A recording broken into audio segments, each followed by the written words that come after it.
বন্ধুরা, আজ আমি কি রান্না করেছি সব রান্না আপনাদের সাথে শেয়ার করছি। তো চলো, এখানে এই যে গরম গরম ভাত, এখানে বানিয়েছি আলু বেগুন দিয়ে মাছের ঝোল, রুই মাছের ঝোল। তো প্রিপারেশনটা কিভাবে করেছি আমি তো দেখাতে পারিনি, ভিডিওটা নিতে পারিনি, আমি মুখেই বলে দিচ্ছি। তো প্রথমে মাছগুলোকে ভেজে তুলে নিয়েছি, তারপরে বেগুন ভেজে নিয়েছি, আলু ভেজে তুলে নিয়েছি, কুচো কুচো করে টমেটো কেটে নিয়েছি। কড়াইয়ে তেল গরম হওয়ার পর কালো জিরা দিয়েছি, টমেটো কুচি এবং দু চারটে লঙ্কা কুচি করে দিয়ে খুব ভালো করে আগে টমেটোটাকে নাড়িয়ে নরম করে নিয়েছি। তার মধ্যে আলু দিয়ে মাছটা দিয়ে কষিয়ে তার মধ্যে ভাজা মশলা, লবণ, হলুদ, একটু কাশ্মীরি লঙ্কার গুঁড়ো দিয়ে ঝোল জল দিয়ে ফুটতে দিয়েছি। তারপর যেই হয়ে এসছে নামানোর কিছুক্ষণ আগে ভেজে রাখা বেগুনটা দিয়ে সাঁতলিয়ে নামিয়ে নিয়েছি। রঙটা দেখুন কি সুন্দর হয়েছে।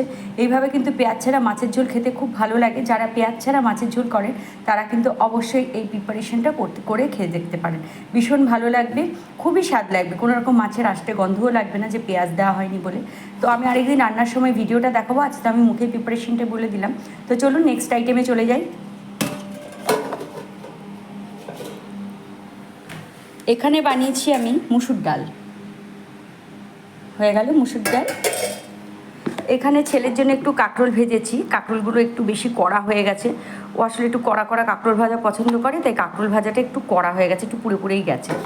এবার নেক্সট আইটেম হলো এখানে বড়া, ডালের বড়া ভাজা। একটু কড়া আমাদের বাড়িতে যেহেতু পছন্দ করা, সেই কড়া করতে গেলেই আমার একটু পুড়ে পুড়ে যায়, তো চেষ্টা করি ঠিক করার। এখানে লেবু কেটে নিয়েছি। আর এখানে বানিয়েছি বেগুন পোড়া। আপনারা হয়তো আশ্চর্য হয়ে যাবেন যে গরমের মধ্যে বেগুন পোড়া খাচ্ছে। তো বলে রাখি, আমি ভীষণ ভীষণ ভীষণ বেগুন পোড়া খেতে ভালোবাসি। তো বেগুনটাকে পুড়িয়ে নিয়েছি, তারপরে টমেটো কুচি, পেঁয়াজ কুচি দিয়ে সর্ষের তেল আর লবণ দিয়ে মেখে নিয়েছি, বিকজ আই লাভ বেগুন পোড়া, তাই বেগুনটা পুড়িয়ে খাচ্ছি গরমের দিনেও। আর এখানে বানিয়েছি ছেলের জন্য আলু দিয়ে চিংড়ি মাছের ঝোল, ও খেতে ভীষণ ভালোবাসে আলু চিংড়ির ঝোল। তো এটা কিভাবে প্রিপারেশনটা করেছি আমি মুখেই বলে দিচ্ছি।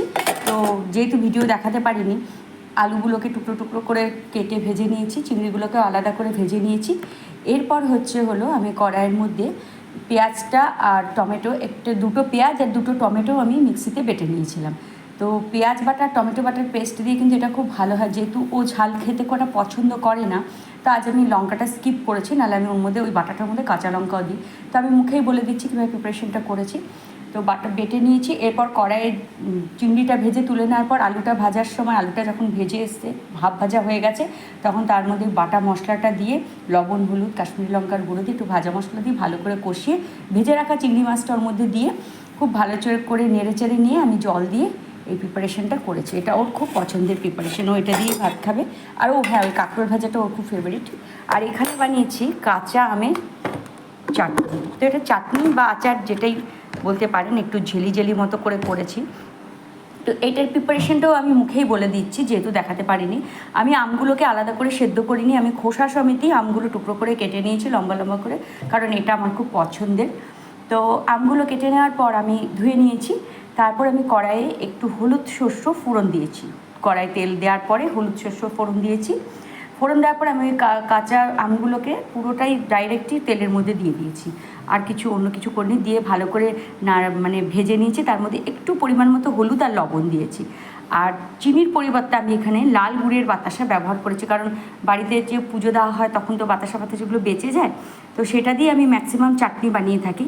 তো লাল গুড়ের বাতাসা দিয়েছি, দিয়ে খুব ভালো করে নাড়িয়ে চাড়িয়ে আমি একটু জল দিয়ে ঢাকা দিয়ে দিয়েছি। দেখুন রঙটা দেখুন, পুরো মনে হচ্ছে যেন পুরো জেলি, এটা চাটনি না, পুরো জেলি টাইপের হয়ে গেছে। খেতে কিন্তু ভীষণ ভালো লাগে। আর নামানোর পর উপর দিয়ে একটু ভাজা মশলা এর মধ্যে ছড়িয়ে দিয়েছি। তো বন্ধুরা, এই ছিল আজকে আমার সারাদিনের রান্নাবান্নার প্রিপারেশন। তো কেমন লাগলো অবশ্যই জানাবেন, ভিডিওটি পুরো দেখবার জন্য সবাইকে অনুরোধ রইল। আর কেমন লাগলো অবশ্যই কমেন্টে জানাবেন। তো আজকে ভিডিও এই পর্যন্ত, টাটা।